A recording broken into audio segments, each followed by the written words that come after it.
जम्मू कश्मीर में विधानसभा का सत्र शुरू हो गया है और हम आपको बता रहे हैं कि इस बार जो जम्मू कश्मीर असेंबली है उस पर आधे से ज्यादा विधायक जो हैं वो नए चुन के आए हैं। हमारे साथ बात करने के लिए रामनगर के विधायक है सुनील जी, उनसे बात करते हैं। सुनील जी, पहली बार आप असेंबली में आ रहे हैं, तो इस बार क्या सोच के आप असेंबली में आए हैं और क्या पहले तो आपने क्या एक्सपीरियंस किया है यहाँ पर? नहीं, बहुत अच्छा एक्सपीरियंस है और विशेष करके मुझे तो ये लगा कि 7 साल बाद असेंबली बनी है यहाँ पे, तो हमें मौका मिलेगा ताकि अपने एरिया को और अपने लोगों की बातें यहाँ पे असेंबली में रख पाएं और उनका कुछ ना कुछ उनको सोल्यूशन दे पाएं ताकि उनकी ज़िंदगियाँ बेहतर हो सके। पिछली बार भी आपने अटेंड किया जो असेंबली सत्र हुआ और 5 दिन बहुत हंगामा हमने देखा, आप लोगों ने भी बहुत हंगामा किया, लेकिन उसके बाद एक क्लास लगी आप लोगों की, यहाँ पर भी लगी पहले, क्या उससे आपको लगता है कोई फर्क आपको? देखिए, जो क्लास दो दो किस्म की क्लासेस लगी थी। यहाँ तो नॉर्मल ट्रेनिंग प्रोसेस था कि कैसे असेंबली में कार्रवाई होती है, और जो हमारी कटरा में जो हमारा शिविर एक लगा था उसमें उसमें तो बेसिकली संगठनात्मक दृष्टि से वो क्लास थी कि हमारा बिहेवियर कैसा होना चाहिए। एक बीजेपी के एमएलए का बहुत पॉजिटिव चीजें उसमें रखी गई हैं ताकि हम अपने लोगों के मसले मसाइल, अपनी कॉन्स्टिट्यूएंसी के मसले मसाइल रख पाएं। तो उसी दिशा में वो दोनों ट्रेनिंग प्रोग्राम्स हुए हैं और उम्मीद भी यही है कि जैसा हंगामा पिछली बार हुआ, वो स्पेशल स्टेटस 370 उन चीज़ों पे बात ना हो, क्योंकि वो जो असेंबली का मैंडेट ही ना है, उसमें टाइम वेस्ट ना किया जाए। बेहतर ये है कि अब चुनी हुई गवर्नमेंट यहाँ पे है, तो चुनी हुई गवर्नमेंट जो है उसने कुछ वादे लोगों से किए, उन्होंने एक मैनिफेस्टो लाया है, तो उस मैनिफेस्टो पे काम हो।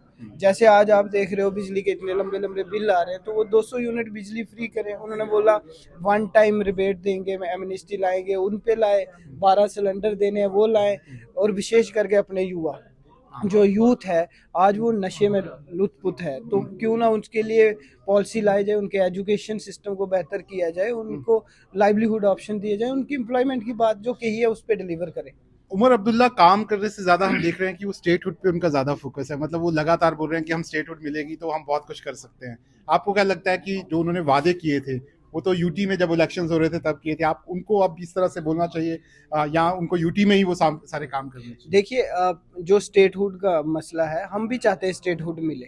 जो चीज़ लोगों के हित में है हम उसको सपोर्ट करते हैं, being even if we are in opposition. But जो चीज़ लोगों के हित में है, जो जम्मू कश्मीर के हित में है, जो देश हित में है, तो वी विल ऑलवेज सपोर्ट।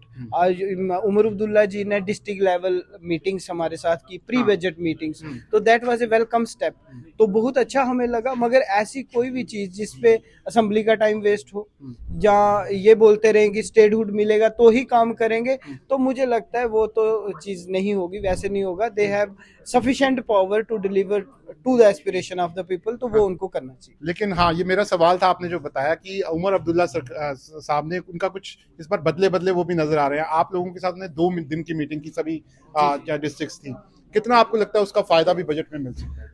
देखिए, वो जो मीटिंग्स उन्होंने की है वो बहुत अच्छा है, ताकि जो भी विधायक हैं अपने अपने एरिया से, उनके पास प्राइमरली उस एरिया का पूरा खाका है कि कौन सी चीज़ों को प्रायोरिटी देनी चाहिए। एक क्लोज रूम में बैठ के बजट बनाने से वो this practice is very good, तो बहुत अच्छा उन्होंने काम किया है। और होपफुली हम भी यही सोचते हैं कि उमर अब्दुल्ला जी इन चीज़ों पे डिलीवर भी करेंगे।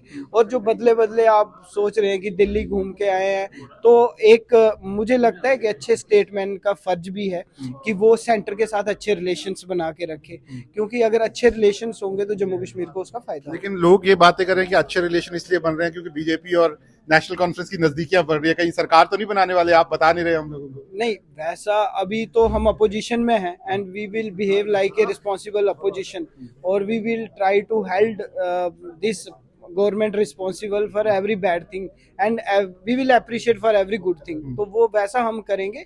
नज़दीकियाँ, एक प्रोफेशनल अच्छे relations, we believe in good relation, तो वो हमारे हैं। मगर सरकार बननी नहीं बननी, अभी तो सरकार उनकी है, तो हम वैसे ही चलेंगे। 3-4 मुद्दे जो बड़े मुद्दे जम्मू कश्मीर के हैं और उस पे आपका सपोर्ट जो है वो मांगेंगे उमर अब्दुल्ला भी, जैसे कि जम्मू कश्मीर के लोगों को 200 यूनिट बिजली फ्री देने की बात उन्होंने कही थी। उन्होंने कहा था कि 5,000 रुपया वो देंगे महिलाएं जो आएंगी। फिर उन्होंने कहा कि हमारा जो बजट आएगा उसमें हम खास तौर पर डेली वेजर्स के लिए, डेली वेजर्स को रेगुलर करेंगे। डेली वेजर्स का एक बहुत बड़ा मुद्दा, आपको लगता है इस पे कुछ कदम उठाने चाहिए? मैं कहूँगा ना सिर्फ डेली वेजर्स का, बल्कि जो हमारे स्कूल्स में कुक्स हैं वो 1,000 रुपया आई थिंक उनको मंथली मिलता है। ऐसे ही बहुत सारे एरियाज में हमने लोग टेम्परेरी तौर पे ऑब्जॉर्व कर दिए, मगर उनका ना कोई फ्यूचर हमें दिख रहा है। तो ऐसी कोई भी, हम तो चाहेंगे ऐसी स्कीम्स लेकर आए। डेली वेजर जो हमारे हैं बेचारे, वो डेली वेजर ही लगे और डेली वेजर ही रिटायर हो गए, तो एटलीस्ट अगर वो वन टाइम ना कर पाए तो उनको स्टेज बाई मैनर में उनको परमानेंट किया जाए और उनको भी फैसिलिटी दी जाए।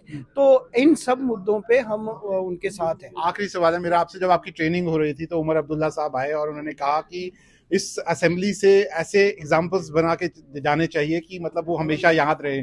तो as a newcomer, as a new MLA, आपको लगता है कि आप कोशिश उस दिशा में करेंगे कि आप लोगों को हमेशा याद रखा जाए? बिल्कुल, हमारी कोशिश ना सिर्फ मेरी बल्कि सारे जितने भी चुने हुए विधायक हैं उनके प्रयास यही रहना चाहिए कि हमें लोगों ने चुन के यहाँ भेजा है और काम लोगों के लिए किया जाए, अपने कॉन्स्टिट्यूएंसी के लिए किया जाए, अपने जम्मू कश्मीर के लिए किया जाए। और मैंने पहले भी आपको कहा कि ऐसी चीज़ें करने से जो अपना बिजनेस आवर्स को वेस्ट करने वाला काम नहीं करना चाहिए, क्योंकि उससे मिलता कुछ नहीं है, सिर्फ थोड़ी देर की वाहवाही मिलती है। But otherwise Jammu Kashmir develop हो, कॉन्स्टिट्यूएंसी डेवलप हो और देश डेवलप हो, वही हमारा काम रहना चाहिए। तो आप देख सकते हैं, ये है सुनील जी, रामनगर से एमएलए हैं और यंग हैं, डायनामिक हैं और इस बार असेंबली में अपनी कॉन्स्टिट्यूएंसी को यहाँ पर रिप्रेजेंट कर रहे हैं।